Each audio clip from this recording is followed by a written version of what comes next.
Lace is a child who was born into a silent and empty world, without family, friends, or community. Her mother sealed inside this cocoon, the bugs of the Citadel consumed by the haunting, completely alone. Lacking any other purpose, she assigned herself the role of guardian, violently cutting down any traveler who dared trespass on her home's tranquility. In the long, slow, and painful decline of Phantom, a creature very similar to herself, she saw a glimpse into her own future, that she would someday be discarded, forgotten, and left to die. She felt weak and fleeting and purposeless and grew to deeply resent her own creation and the mother who birthed her. In response, she became violent and angry. When Hornet arrived, someone even more unique than herself, perhaps a truer heir to Grandmother Silk's power, Lace feared that she was about to be replaced, and so she lashed out. She broke Hornet free from her cage, invited her rival to bring ruin and destruction to the Citadel she had grown to despise. And yet, Lace also seems to have seen in Hornet an opportunity to prove herself to Grandmother Silk. If I can defeat her, I can show my mother that I'm the one who deserves her attention. I am her knight, the only one she needs. And when that failed, she resorted to something much more desperate. She used the opportunity Hornet created with the Void Snare to inflict terrible pain on the mother she blamed for all of her own misery. She did not care who else would get hurt in the process. In fact, she rejoices in the chaos, pain, and suffering she has inflicted on the innocent bugs of Farloom. The broken state of the world in Act 3 has come to reflect the broken nature of Lace's own character. In the end, it is the love of a mother for her child that proves to be the crucial turning point. It is not Hornet who truly saves her, but Grandmother Silk, who relinquishes the last of her very soul to give her daughter the chance to escape. Witnessing this proof of her mother's affection is what allows Lace to finally let go of her anger and move on, to depart with Hornet for new horizons. Lace is an example of a classic antagonist archetype that we have discussed on this channel many times before, the Dark Reflection. A dark reflection is constructed as a deliberate foil to the protagonist, sharing key aspects of the hero's own story, similar origins, personality, motivations, and most of all, they will share the same flaws, but they follow different paths. Whereas the hero valiantly overcomes those flaws by the end of the story, the dark reflection is consumed by them. And Lace is also a Darth Vader type, a villain who is ultimately redeemed, given another chance to do good, proof that no matter how lost you are, you can always still be found. What I want to do now is follow Lace's story from beginning to end, to examine each of her appearances in the game and see how her character is developed over the course of the story. And she shows up earlier than you might expect. In the opening cutscene, Hornet is freed from this rune cage when a glowing silken butterfly dispels the magic that was keeping her trapped inside. I have mentioned this in previous videos, but I am convinced that this butterfly was sent by Lace herself, because in her first on-screen appearance she is shown playfully conducting a group of those same butterflies. And so Lace set the entire story of Silksong into motion. Hornet's journey through Farloom never would have happened if not for her interference. There are actually two different instances in the game where Lace saves Hornet's life, not for Hornet's sake, but for her own selfish purposes. And let's talk more about Lace's connection with those butterflies. These are the closest thing to a friend she has in the entire story. Otherwise, she is almost completely alone. The text of this choral commandment, along with this machine and the White Ward, which is surrounded by butterflies, and the massive pile of empty shells nearby, all suggest that these little creatures are actually the silk-infused souls of bugs of the Citadel who grew too weak or too frail to continue their work. Since they are both creatures primarily composed of silk, which is itself a form of soul according to its description in the Materium here, Lace and the butterflies form a natural connection, but I think it goes deeper than that. As I touched on in the introduction, Lace is a character who feels as if she has been cast aside, that she has no purpose, she's not wanted anymore. And so maybe she feels some sympathy for the butterflies, fellow bugs, frail and fleeting and weak, who are deemed no longer useful by society. Now let's move on to her full first appearance in the game. The burning, lava-filled foundry of the Citadel, built atop an active volcano, a place of fire and steel. Perhaps the developers chose this location because it reflects Lace's character, that burning rage which consumes her. Or maybe it is just a coincidence. After all, the player can skip this encounter and have their first meeting elsewhere, but we will talk about that more later. For now, let's stay focused on this scene. Lace appears as a mysterious figure, seemingly untouched by the haunted thread that has transformed the vast majority of the other denizens of this kingdom into little more than mindless zombies. Her visual design immediately tells us a lot about her character. Most of the bugs we meet in the game are based on real-world insects. They have shells and carapaces with simple color patterns, claws and mandibles, bodies that are segmented and beetle-like, often wearing masks, and smaller details like horns, spikes, and antennae. Lace's visual design is completely different. It does not have any of the typical insect-like features we see in other characters. She does not wear a mask, does not have any discernible shell. She is a striking pure white, and her body shape is very odd. It is round and bulbous. Of course, when we finally encounter Grandmother Silk, it becomes obvious that Lace was woven to resemble her creator. Her unique visual design ties into her story. There is no one else like her, at least almost no one else, which intensifies her feelings of alienation. Now let's take a look at her dialogue. She says, quote, "How sad a little spider has fallen from its cage, so lost, so weak, poor little morsel. I can save you, little spider. All the trouble you'd face above, all the suffering. It's so simple, I'll just skewer you here and now, pluck that flickering life right out of you." Hornet, who has no interest in trading insults or word games, replies, quote, "Your threats are worthless, child. If you are my foe, stay your voice and raise your blade." Lace, quote, "Delicious, I like you already." And the battle begins. This initial dialogue reveals nothing about her origins, backstory, motivations, or goals. At this point in the story, the player will be pretty confused. You won't have any idea who this creature is or why she is so antagonistic towards Hornet. However, we do learn a lot about her personality here. She is sarcastic, ironic, condescending, and most of all, cruel. She is not just violent, but clearly takes pleasure in the act of killing and in mocking her prey. The manner in which she fights tells us a lot about her too. In her journal entry, Hornet describes her as, quote, "manic fencer who delights in battle." That word manic is also significant. It means wild, uncontrolled, erratic, excessive energy, possibly even mental illness. Already, the developers are suggesting that Lace may not be entirely sane. And whereas Hornet's fighting style is very simple and functional, Lace's is much more performative and flamboyant. Hornet was an agile hunter, while Lace is a show-offy fencer, not to mention the way she giggles and laughs throughout the fight. The entire sequence is intentionally designed to resemble the knight's first meeting with Hornet back in Hollow Knight, an encounter with a mysterious figure in the hinterlands seemingly immune to the infection, a rival who has some kind of connection to the protagonist, an early test of the player's mastery over the game mechanics, and who retreats at the end of their first battle to be faced again later. However, Hornet was clearly driven by some higher goal, saying, quote, "I know what you are, I know what you tried to do, and I cannot allow it." Meanwhile, Lace does not appear to have any goal at all, at least not yet. Her true motivations will not become clear until later. As I mentioned in the introduction, Hornet and Lace are designed to be foils to each other, two otherwise similar characters whose differences contrast with each other to highlight some significant quality of their individual personalities. They are both the daughters of a higher being, deeply cherished by their mothers, yet abandoned, left alone in an ancient dead kingdom. They both accepted their fate without fighting back, at least initially, and became lonely guardians of the ruins. They were both trapped in a form of stasis or arrested development for many years, until the protagonist arrives and brings change along with them.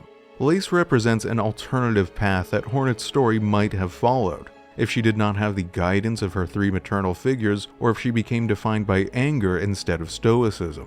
And as long as we're on this topic of character foils, there was a comment underneath my video on Grandmother Silk by a user with the handle the Spider Knight 295, who wrote, quote, "Lace refers to herself as a knight, and the achievement for beating her in the cradle is White Knight. She also refers to herself as an empty shell or husk, implying she sees herself as hollow. Lace is Silksong's Hollow Knight. so this is another possible character foil. It seems to me that both of these stories, Hollow Knight and Silksong, are not about gods so much as they are about the children of gods. These younger characters growing up in the shadows of their flawed but incredibly powerful parents, in a setting devastated by their parents' mistakes. Some of these children, like the Hollow Knight, devote themselves to that legacy. Others, like Lace, rebel against it, while the Knight and Hornet search for some better path. But we're getting lost in a digression here. Let's return to the encounter down in the Deep Docks. If you manage to acquire the needle in before this first encounter and play it during the fight, Lace sings, quote, "Welcome, spider, welcome. Feel pain so pure, feel freedom false. Let fate's bindings choke you away. Bring chaos, bring ruin." Those last two lines, bring chaos, bring ruin, are by far the most interesting, and come the closest to revealing Lace's true motivations. The real reason she broke Hornet out of the cage in the opening cutscene. She wanted Hornet to be free to disrupt Grandmother Silk's plans, to bring disorder and destruction to the Citadel. This is interesting because, as revealed in this dialogue with the caretaker, Lace also sees herself as the Citadel's protector. And yet here she is unleashing chaos and ruin upon it, and she will later even rejoice in its total destruction. How do we explain this? Well, many of Lace's motivations and emotions are contradictory. She is a character pulled in many different directions at once, and I think that makes her feel a bit more human. Lace is drawn to the role of guardian, but her bitterness drives her to become a destroyer instead. She wants her mother's attention and affection, wants to prove her loyalty, but at the same time her resentment drives her to rebel against her mother. That other line, "Let fate's bindings choke you away," is also significant. Lace is a character who feels trapped by fate. She believes that any struggle, including her own rebellion, is ultimately impotent. As I mentioned before, it is possible to miss this first encounter with her in the Deep Docks. If the player takes an alternate path, they will instead have their first meeting either in the Blasted Steppes or at the entrance of the Sinner's Road. Her dialogue in both cases is identical, with the one major exception that she does not challenge Hornet to a battle at either alternative location. Instead, she says, quote, "But what a bore it would be to cut you down now when you're so achingly close to our grand citadel. Climb higher, little spider. I want to savor your struggle just a little longer." This reveals that she does not even really care about stopping Hornet.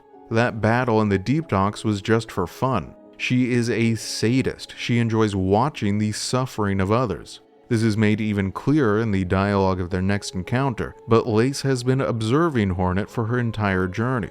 She has watched on as Hornet, in a weakened state, has gotten chewed up, spit out, and dragged through the dirt over and over and over again. And I think Lace loves it. This is great entertainment for her. But there is more going on here, which is revealed in her second appearance. This one always takes place in the Coral Chambers, which up to this point appear to be entirely empty. During your initial exploration of this first area of the Citadel proper, there is not even any music that plays. All of the bugs are dead. It is just one big golden tomb.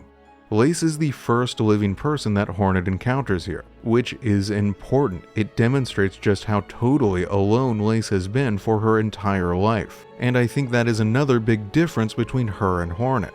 Hornet was born into a kingdom that was ultimately doomed, but still very much alive. She spent little time with her biological mother, but she still had both the Pale Lady and Vespa to raise her, who, judging from this flashback, clearly cared about her. According to the Great Conchfly journal entry, Hornet has had multiple romantic partners, even if they eventually passed away.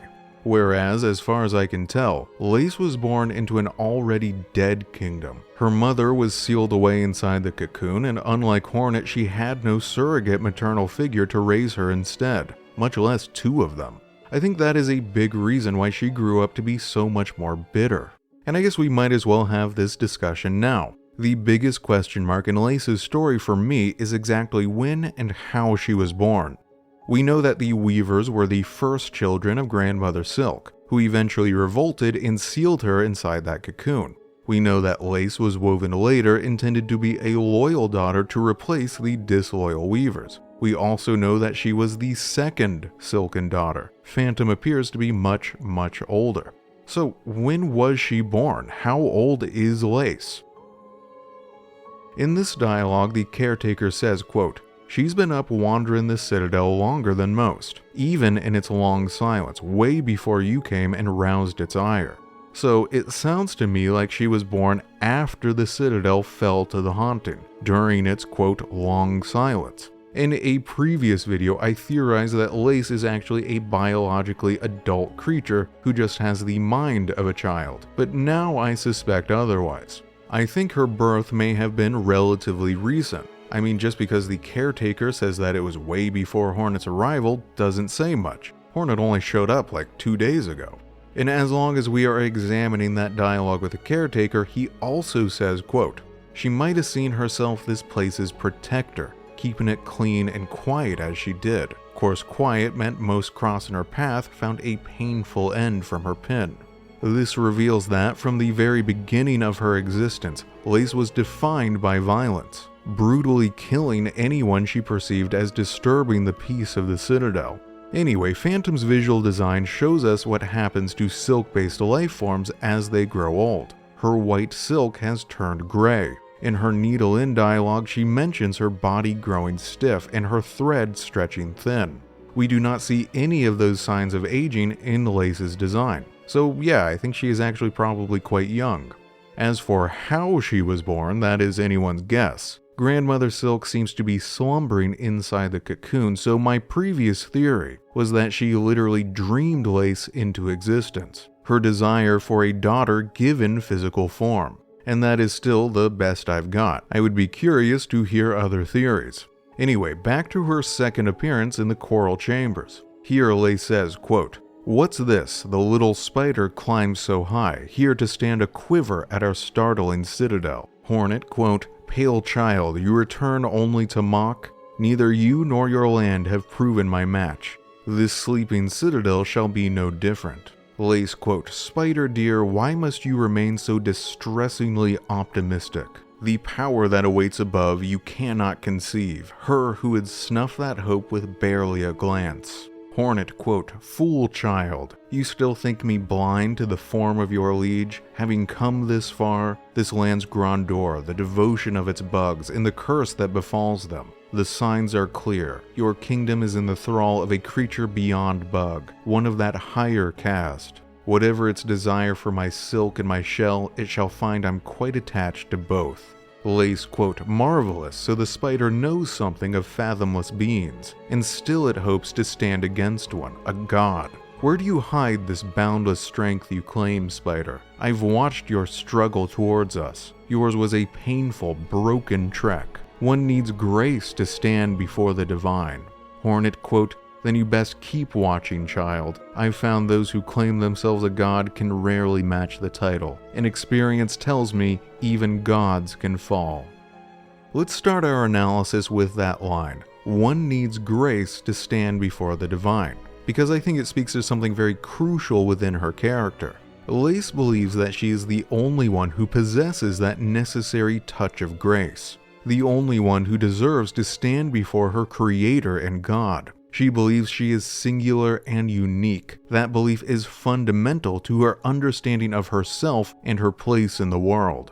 As we will see in the final confrontation up in the Cradle, Lace is deeply jealous of Hornet and the tremendous amount of attention that this upstart newcomer has received from her mother. Lace wants that attention for herself. That is why she broke Hornet free, to prevent her from reaching Grandmother Silk and replacing her. Afterwards, she chose to stand back and allow the many dangers of Farlome to do their natural work. In this dialogue, Lace and Hornet are also shown to be fundamentally opposite characters. Lace is fatalistic and pessimistic, believing that no bug could ever stand against her creator, whereas Hornet is fundamentally optimistic, believing in herself and her own abilities. On my first playthrough, I assumed that Lace was some sort of religious zealot, who was deeply devoted to her god and refused to believe that a meager, foreign infidel could ever be worthy enough to earn an audience. However, that is not really true. Lace actually kind of hates Grandmother Silk. And to understand why, let's take a look at this needle-in echo in the exhaust organ. Okay, so we've already briefly mentioned Phantom. She was the first Silk daughter woven by Grandmother Silk a long, long time ago. As she says in this Needle-In dialogue during her boss battle, she was forgotten and discarded, left to rot down here alone in this forgotten and lonely corner of the kingdom, managing the Citadel's exhaust organ, a place of smog and poison. Her journal entry reads, quote, "Mournful creature tasked alone to expel the Citadel's choking refuse. Their talent with a long pin is unmatched. Though gray with age, their frayed form suggested a being strung from silk, one who welcomed a decisive end in combat over a slow decline." Phantom is so miserable that she has become suicidal, choosing to die at the end of Hornet's needle rather than continue her long and painful deterioration. In a previous video, I said I did not understand why Phantom was cast aside this way, but I have a theory now. Considering her advanced age, I suspect that Phantom was born while the Citadel was still very much alive and under the oppressive regime of the Conductors. It is not so much that Grandmother Silk actively abandoned her, as that Phantom was born alone into a world that did not want her, that had no place for her. Grandmother Silk probably wished this new daughter would break her free from the cocoon, but Phantom just was not powerful enough, not even strong enough to defeat the Conductors, and so she was cast down into this pitiful exile. But what is much more important to our analysis of Lace's character is that Phantom is a glimpse into one possible ending to Lace's story, one in which she will be forgotten, discarded, and alone forever, never to be truly cared about by anyone. When Lace sees Phantom, she cannot help but think to herself, I am intended to be this creature's replacement. What is going to prevent me from being replaced by someone new in the future? And that explains why she freaks out when Hornet arrives. If you play the Needle-In in this chamber of the exhaust organ, you can witness an echo of an interaction between the two sisters, in which Lace says, quote, "She spun us to fade, she spun us to break. Why us, sister? Why us?" Lace blames their mother for her loneliness and frailty. She does not understand her purpose or why she was brought into this world. It feels like some kind of cruel joke to her. Moving forward, let's talk about the confrontation up in the cradle. The central lift raises Hornet up into a garden of pure white flowers, where Lace is lying on the ground. After a brief moment, she attacks without saying a word. She is going to prove that she is the superior being, the only daughter that Grandmother Silk requires, or else die trying. If you play the Needle-In here, she sings, quote, "Why her, mother? See me cut, see me serve, see me your knight, see me your daughter. I will not fade, I will not take a child too broken."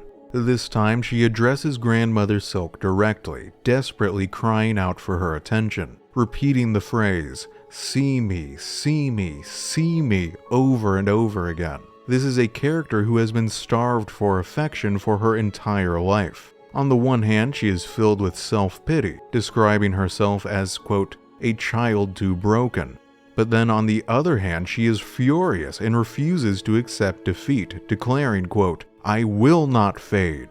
Once again, you can see her character getting pulled in opposite directions. She believes herself too weak to succeed, but fights on anyway. There's almost something heroic in her resistance. At the end of the battle, when she is defeated and cut open, revealing her true nature, she says, quote, "Congratulations, Spider. Finally I felt your sting, and you've bared the truth of my pathetic empty shell." Hornet, quote, "You always had the scent, child. You are no bug. Yours is a life born entirely from thread." Lace, quote, "Life, you're too generous. This weak, wasting existence. This was not life, but just a husk shaped to act as a child." Hornet, quote, "Yours was life, Pale One. Do not confuse your unique creation with its absence. I have seen others make the same mistake." Lace, quote, "Platitudes, Spider, from you, don't be gross. Head on, climb up and away. You've earned your audience with the divine. Face the Holy Mother who would fashion so cruel and crude a daughter as me. After all, it's you that she wants, is it not?" Lace feels that because of the kidnapping of Hornet, she is no longer wanted by her mother, that she has already been replaced by a better and stronger daughter, that her existence was pointless, that she was never even really alive at all. This battle was her desperate last attempt to prove herself in her mother's eyes, and she failed. She refuses to accept Hornet's pity or compassion, meeting it only with more mockery. However, when Hornet acquires the Silk Heart here, we get a glimpse of Grandmother Silk's true feelings for Lace. She says, quote, "Better a child spun frail than none. Better a child spun mad than none. Better a child spun pure than them. One to wish our waking. From our silk, a child born loyal." What is interesting to me is that both Lace and Grandmother Silk seem to be driven by the exact same thing. They both feel lonely and rejected and unwanted. Grandmother Silk was betrayed by her own daughters. She is desperate for a child, any child at all, even if that offspring is weak or mad, just so long as it cares enough about its mother to, quote, wish for her waking. The tragedy of their relationship is that because Grandmother Silk is trapped inside the cocoon, they can never be together and can never communicate their feelings to each other. I now believe that, if Grandmother Silk did awaken, she would have embraced both Lace and Phantom equally. She just never got the chance. Of course, as we discussed in my video analyzing her character, that affection still would have been possessive and restrictive, even despotic. But Grandmother Silk does really care about her children. But Lace's story is not done yet. If Hornet chooses to trap Grandmother Silk inside the Void Snare, this is what happens. Before getting dragged down into the abyss, Grandmother Silk seizes Hornet in her claws. I assume this is a desperate last attempt to bind Hornet's silk and acquire enough power to escape. However, before she has a chance to attempt this, Lace leaps into the fray, slices off her mother's arm, freeing Hornet and trapping both herself and her mother down in the abyss. But Grandmother Silk refuses to allow herself to be consumed, retreating within a protective cocoon and unleashing hundreds of threads, latching onto the very land itself to prevent herself from being pulled further down, with the unfortunate side effect that now all of Farloom is being slowly dragged down into the abyss along with her. This moment feels very similar to the final battle against the Hollow Knight in the previous game, where Hornet leaped in at the last second to give the knight a chance to enter the Dream Realm and defeat Radiance once and for all. Except this time, instead of working together to save the kingdom, Hornet and Lace have unwittingly joined forces to destroy the kingdom. Hornet theorizes that Grandmother Silk is not doing this to save her own life, but that of her daughter, though she has to journey down into the abyss to confirm her suspicions. There she meets some sort of dream or phantom version of Lace who says, quote, "Spider dear, what a delight to have you visit. It is oh so lonely here at the bottom of the world." Hornet, quote, "I cannot share your mirth, child. Your small rebellion above now causes this kingdom's collapse." Lace, quote, "Letting you live was my rebellion, Spider. I've denied my mother your silken strength. I've won. She can thrash and waste and know her pathetic, broken child caused the mortal wound. Rejoice and let it all come down." And this right here is where the depths of her madness are finally revealed. Lace is so filled with self-hatred and resentment towards the whole world, and has such a deep desire to inflict the same pain and suffering she has felt onto others, that she is willing to destroy hundreds, maybe thousands, of innocent lives in order to enact her revenge. During Act 3, you can revisit all of the characters you met during your initial journey through Farloom. Many of them are already dead, crushed by the earthquakes. Others are living in terror, watching their entire world fall apart around them. And the person responsible for all of this suffering is gloating and rejoicing in the chaos she has wrought. This is what makes Lace a villain and not just a tragic antagonist. She has a sickness, a rage that drives her to do really terrible things. No amount of isolation or depression justifies what she has done. Anyway, moving on, Hornet declares that as long as she lives, she will keep on fighting to save the bugs of Farloom. Meanwhile, Lace, true to her fatalistic personality, proclaims that resistance is futile, saying, quote, "Spider, spider, what a marvelous specimen you are. You fight and fight, heedless as the world crumbles around you. Farloom and her bugs will be crushed to dust, and still you'll be vainly swinging your blade." After Hornet embarks on a very convoluted and difficult adventure to acquire the power to resist the void, she returns and says, quote, "Child, I hold the means to descend. Let us meet one final time and quell this black ruin of our making."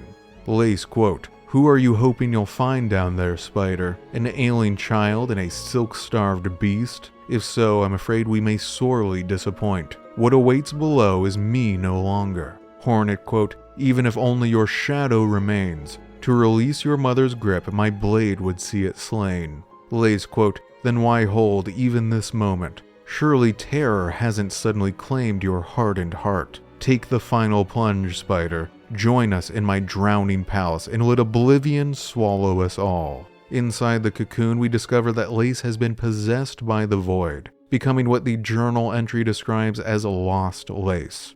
By surrendering herself to her most negative emotions, her bitterness and her hatred, Lace has transformed, her pure white visual design replaced by one of pure black.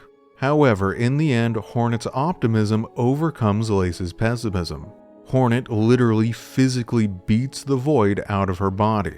And as I mentioned earlier, it is not Hornet who saves Lace, but her mother, who sacrifices herself to give her daughter a chance to escape. It is this proof of her mother's affection, as well as the friendship she finds in Hornet, that finally allows Lace to release her anger and move on in the final cutscene. In this way, Lace and Hornet undergo very similar character arcs. As I discussed in my previous video, Hornet began her story in Hollow Knight as a character who did not believe in the possibility of change. She had effectively given up, chosen to stand on the sidelines and watch her home slowly succumb to the infection, and did nothing to fight back. In fact, in her first appearance in the Green Path, she fought on the side of the status quo to keep things the same. It was witnessing the knight's strength and determination that changed her mind. Until the very end of Silksong, Lace remains utterly convinced that fate cannot be defied. She believes that both she and Hornet are too weak, first to resist Grandmother Silk's overwhelming power, and then later to resist the inevitable destruction of Farloom. And just like with the knight in the previous game, it is Hornet's unyielding determination that proves otherwise. Lace has been given a second chance at life, and this time she will not be alone. In the new title screen, Hornet's needle and Lace's pin are side by side, suggesting that they have departed on a new journey together. Hopefully this new companionship will be enough to lead her down a better path. And that is the end of my analysis of Lace. This channel is nearing the end of its time with Silksong, but I figure we cannot say goodbye until I have dedicated at least one more video to a full examination of the other group of secretive villains lurking in the background of the Kingdom of Farloom. So next time we are going to take a closer look at the Weavers. Except not really, because Metroid Prime 4 is releasing this week, and that is a game I have been waiting for 18 years, and I am very excited. So assuming that it doesn't totally suck, I will probably do a couple Metroid Prime videos. Afterwards, I will return to finish my analysis of Silksong, so see you later.